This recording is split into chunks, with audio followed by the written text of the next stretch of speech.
Hello, Dolphins. In this video, we will look at how to swap classes in Campus Experience, an easy way to replace one class with another.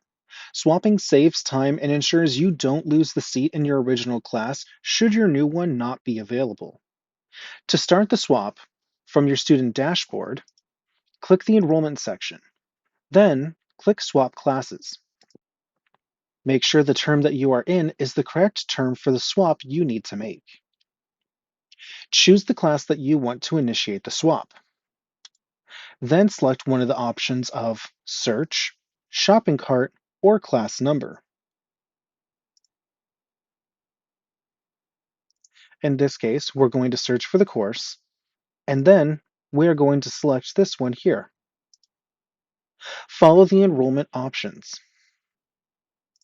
In the swap confirmation page, you will have two options. One, you cancel and keep the current course that you are enrolled in, or two, confirm, drop the current course and swap it with the new class selection. Once submitted, the results page will show one of two outcomes. A success will be shown with a green check mark saying "Success. This class has been replaced." If it was unsuccessful, you will see a red X, which means there was an issue.